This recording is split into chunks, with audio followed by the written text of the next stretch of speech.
Shalom, bienvenidos otra semana más a nuestro espacio. Hoy los invitamos a embarcarse con nosotros a un viaje a través del tiempo y de la historia. Hoy queremos ofrecerles un acercamiento a nuestras raíces, a nuestras huellas, a nuestro pasado, pero también a nuestro presente. Hoy los invitamos a conocer la tierra de Israel a través de la historia y para hablar de ello probablemente pocas personas más apropiadas que nuestro invitado de hoy. Él es el filósofo y escritor israelí Gustavo Peretnik. Muy bienvenido, Gustavo Peretnik. Gracias, Irene. Un gusto estar con ustedes nuevamente. Hay mucha confusión sobre el Estado de Israel, ¿verdad? Yo diría que una confusión paralela o que hereda la milenaria confusión acerca del pueblo judío, sobre el Estado de Israel y sobre los judíos. Muchas veces se mira la realidad a través del prisma de mitos, de leyendas, y pocas veces uno toma en contacto directo con la realidad israelí para definirla. Y por lo tanto es muy importante que programas como el vuestro puedan abordar esto desde una perspectiva más comprensiva y con mayor acercamiento emocional e intelectual hacia el Estado de Israel, sobre el que tanto se escribe, sobre el que tanto se habla y a veces poco se conoce. ¿Qué significa que Israel sea un Estado judío? A veces cuando hablamos de un Estado que pertenece a un grupo nos confundimos porque tendemos a suponer que tiene algo de confesional ese Estado. En el caso del Estado de Israel, la palabra misma, Estado de Israel, mucha gente se pregunta ¿por qué se llamó Estado de Israel no Estado de Judea? De los dos reinos de la antigüedad, el de Israel fue el que desapareció, el que pervivió fue Judea, y por lo tanto el retomar la historia judía a través del Estado podría haber significado denominarlo Estado de Judea. Pero en rigor, cuando uno dice Medinat Israel, el Estado de Israel, no se refiere al viejo reino, se refiere al pueblo judío que es denominado Israel. Y esto quiere decir que el Estado de Israel es el Estado del pueblo judío. Por un resultado natural de esta pertenencia al pueblo judío, es casi obvio que la religión predominante va a ser la religión del judaísmo. Pero en ningún caso esto quiere decir que el Estado de Israel sea el Estado del judaísmo, y ahí es donde viene la confusión. El Estado de Israel es un Estado laico, moderno, no confesional, en donde el judaísmo tiene una predominancia cultural porque es el Estado del pueblo judío renacido.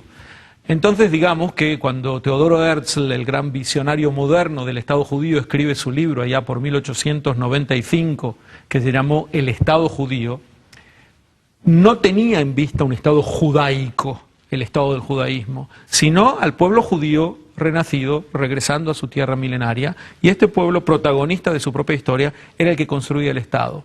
En este Estado del pueblo judío, por supuesto que los que no son judíos gozan de igualdad ante la ley, tienen los derechos de cualquier ciudadano en un Estado moderno, y no hay ningún ámbito en donde la religión judía se imponga a alguna persona. Por lo tanto, es importante aclarar que cuando decimos que Israel es el Estado judío, queremos decir, es el Estado del pueblo judío.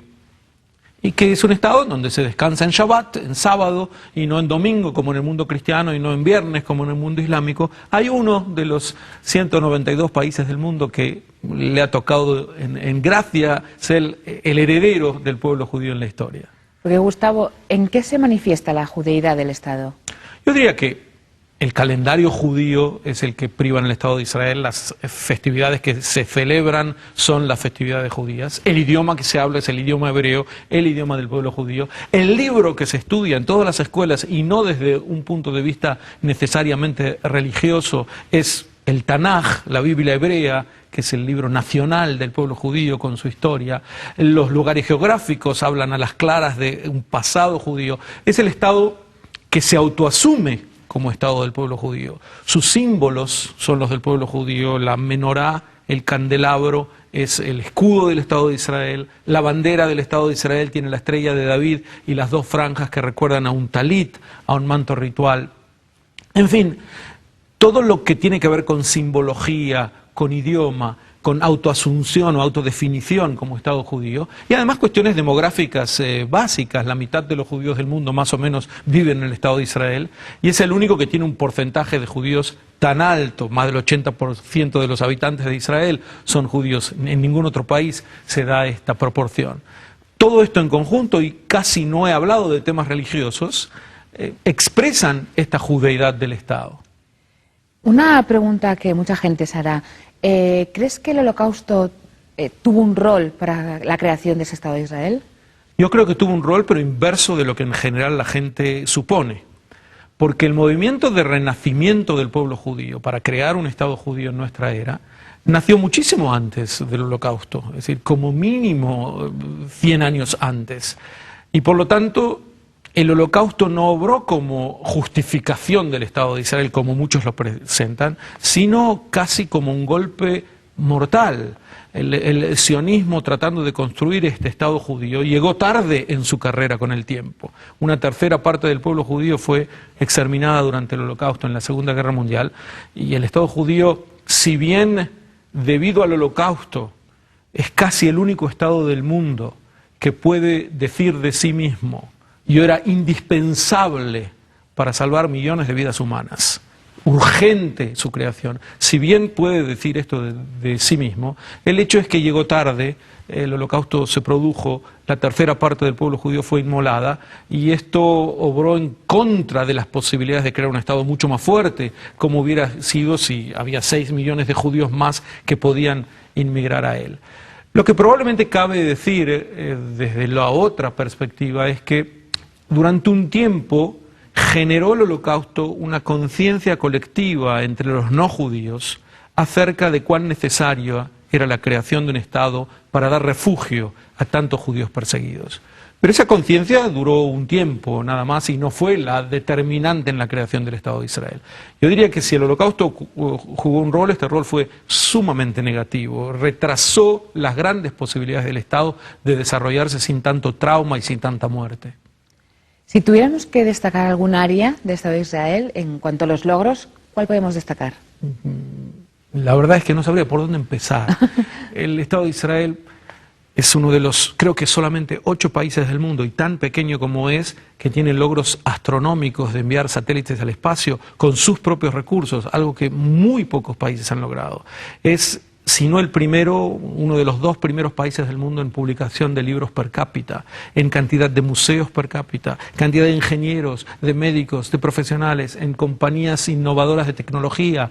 Tiene uno de los niveles más altos en expectativa de vida, de edades.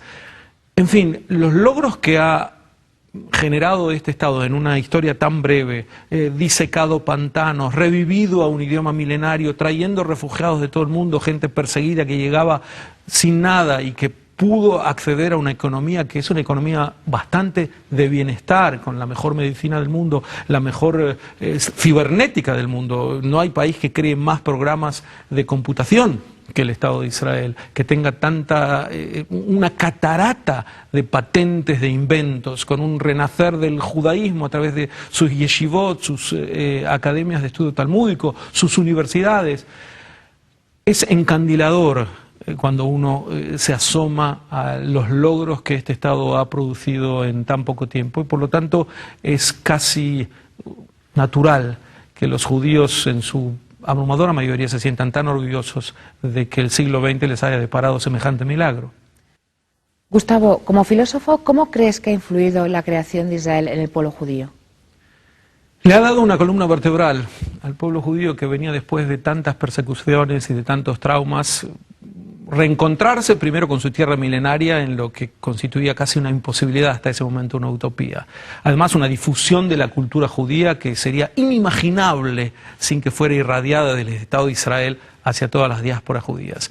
Pero fundamentalmente creo que el que mejor lo definió es un filósofo no judío en 1762, casi sin quererlo y al pasar, en un libro clásico de educación, y los que hemos estudiado educación siempre lo tenemos como referente, el Emilio o la educación de Jean-Jacques Rousseau, y él tiene ahí un párrafo notable, porque dice: ¿vosotros creéis que los judíos ya nos han dicho todo lo que tienen para decir? Bueno, no es así. En estos momentos ellos no se expresan con soltura porque se sienten agobiados por tanta represión y persecución. Sabremos lo que tienen para decir los judíos cuando tengan su propio Estado. Esto lo escribe Rousseau, mucho antes del movimiento sionista moderno. Y por lo tanto lo que podemos decir es: ¿qué le dio el Estado de Israel al pueblo judío? la posibilidad de ser como es sin tener que autojustificarse y autoexplicarse y pedir disculpas por ser judío, sino con orgullo asumir su propia identidad y expresarla con total libertad al mundo, poniéndose en igualdad de condiciones con el resto de los pueblos y viviendo con ellos en confraternidad, que es a lo que aspira el Estado de Israel. Y yo creo que la pregunta que viene ahora es la que se pregunta todo el mundo. ¿Israel va encaminada hacia una era de paz? No me cabe ninguna duda.